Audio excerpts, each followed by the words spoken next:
आप सभी को स्टोनो मास्टरमाइंड में अगर आप मेरे चैनल पर नए हैं तो चैनल को सब्सक्राइब करें ताकि वीडियो का नोटिफिकेशन आपको मिलता रहे।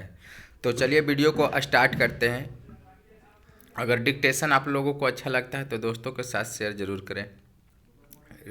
Ready and last, ready and start. महोदय, यहाँ यह उल्लेखनीय है कि विकसित देशों के पास अपने देश की परिस्थितियों के अनुसार एक नहीं अनेक वैज्ञानिक विश्वकोश उनकी अपनी भाषा में उपलब्ध है, जो विकास सामग्री की प्रणालिक जानकारी के लिए केंद्र बिंदु की तरह प्रेरक का कार्य करते हैं। हमारे देश में पुस्तकालयों में इन विदेशी विश्वकोशों से अलमारियां भरी नजर आती है।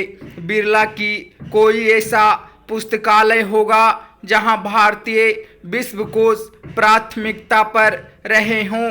संभवतः इसका एक प्रमुख कारण यह भी हो सकता है कि भारतीय ज्ञान और धरती से जुड़े साहित्य पर विश्वकोशों की दिशा में बहुत कम काम हुआ है। यदि आवश्यकता होती भी है तो लोग अंग्रेजी भाषा के विश्वकोशों से काम चलाते हैं। आप जानते ही हैं कि देश में अंग्रेजी भाषी मात्र 2% के आसपास है। अतः देश की विशाल जनसंख्या को देखते हुए इन विदेशी विश्वकोशों से भारतीय जनमानस की आवश्यकताओं की पूर्ति ऊंट के मुंह में जीरा से अधिक कैसे हो सकती है।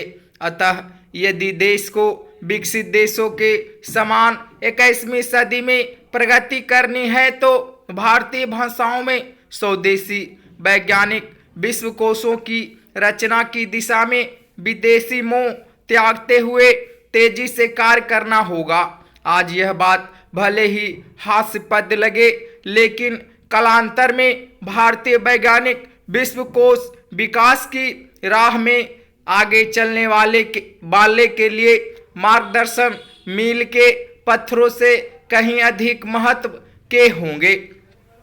यहाँ यह बात भी विशेष उल्लेखनीय है कि महत्वपूर्ण होते हुए भी भाषा का प्रश्न क्षेत्रीयता, संकीर्णता तथा राजनीतिक दांवपेचों में कुछ ऐसा उलझ गया है जो आवश्यकता होते हुए भी चर्चा का विषय तो रहता है, लेकिन पूरे उल्लास के साथ फलीभूत नहीं होता। हिंदी में वैज्ञानिक विश्वकोश की रचना की नींव डालने वाले डॉक्टर सत्यप्रकाश ने एक बार ठीक ही कहा था कि किसी भी बात के अपनाए जाने के लिए, चाहे वह पुरानी अथवा नई क्यों न हो, राजनीतिज्ञों, वैज्ञानिकों और अर्थशास्त्रियों में से तीनों का सहयोग मिलना आवश्यक होता है।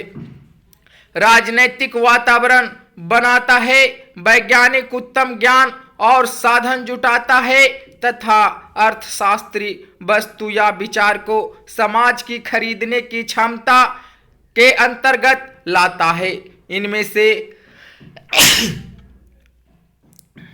एक का भी 19 होना रास्ते के रोड़े और खदड़ों के समान होता है। भारतीय भाषाओं विशेषकर हिंदी के साथ भी कुछ ऐसा ही होता रहा है। दोस्तों, अगर आप लोगों को डिक्टेशन लिखने में कोई परेशानी होती है तो आप मुझे कमेंट सेक्शन में बता सकते हैं। अगर बड़े स्टॉक लिखने में कोई दिक्कत होता है तो आप मुझे कमेंट सेक्शन में बता सकते हैं। चलिए मिलते हैं नेक्स्ट वीडियो के साथ।